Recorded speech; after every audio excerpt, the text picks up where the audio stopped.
Assemblymember Twycross, and it's on the Good Work standard. Thank you, Assemblymember Twycross, for your question. I promise to be the most pro-business mayor London has ever seen, and I firmly believe that a strong economy and a fairer city should go hand in hand. I want London to be the best city in the world in which to work as well as to do business. We have one of the most dynamic and prosperous economies in the world, but I'm determined to strike up a serious conversation about the future of employment and how we can ensure prosperity is shared by all Londoners. My Good Work standard will be a key part of delivering this and encouraging the very best employment standards across London.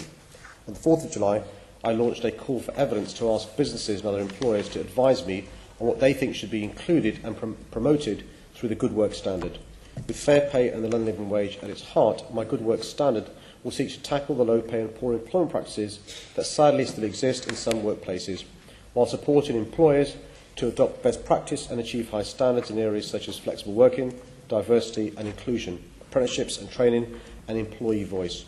I will also be hosting a series of public evidence gathering sessions to explore the barriers that exist to better workplaces and to find examples of best practice that could be used as a template across the city. I will work with major employers from all sectors, especially those with high standards, to support businesses and other employers who would like to develop them. Since becoming mayor, I have been determined to lead by examples to promote economic fairness. I lead one of the capital's largest employers, employing almost 80,000 people, 1.4% of London's workforce across City Hall, the capital's transport network, police and fire services. As a result, I am able to improve many Londoners' experiences of work through the GLA Group's practices. The GLA Group spends £11 billion per year with its suppliers, who also employ many people. I have published a strengthened responsible procurement policy, which reflects my determination to establish fair employment practices with the GLA suppliers. And can I just end with this? My team and I regularly have the privilege of meeting with business leaders from across all sectors, and many of them share my goals. Thank you. This was one of the policies in your manifesto that I most welcomed, because it recognises that low pay is just one of the many factors that affect people in some of the lowest paid jobs in the city.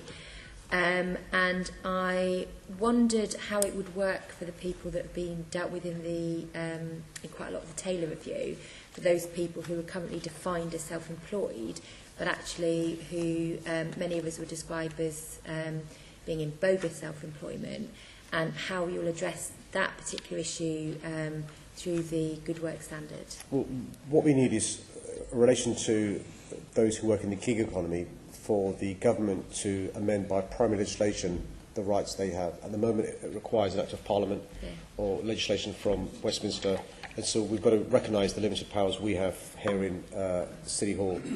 But we can use the bullet of City Hall to persuade employers and businesses why actually all the evidence is, if you treat your employees/workers well, you pay them well, it can lead to increased productivity, increased profits for the employer, but also in workers being treated with dignity and having a decent standard of living in what is an expensive city. That's part and parcel of one of the reasons why we froze TfL fares for the first time for years. Previous mayor increased, they don't like to talk about previous mayor, 42% increase in the last 8 years. Plans by the Tory candidate they supported increased by 70%. We froze TfL fares. It helped people like people you're talking about. That's why I've introduced help in relation to those who need deposits for living in London. 3 months deposit scheme helps those people. We're helping people with children in relation to childcare, and we need to have more people earning a London living wage. Really important. Thank you. And obviously, Matthew Taylor's review was published very recently. Do you think the recommendation of dependent contractor will help resolve the unfairness currently associated with both self-employment? No. I mean, I think what we need is, what we can't afford to have is a two-tier workforce. Yeah. I'm not sure a three-tier workforce makes much of a difference to those who work in the gig economy who want a decent salary for a decent day's work. They want to be able to go on holiday and get paid for that. And if they're sick, rather than them having to drive a moped around delivering food, which could be dangerous for their well-being and for others because they're sick, because they need to do it or they don't get paid, them having decent time off for sick and being remunerated for that. And I think what we need instead is the government to take on board the points that Matthew Taylor made and actually be ambitious and go even further and give those workers dignity, but also decent remuneration for a decent day's work.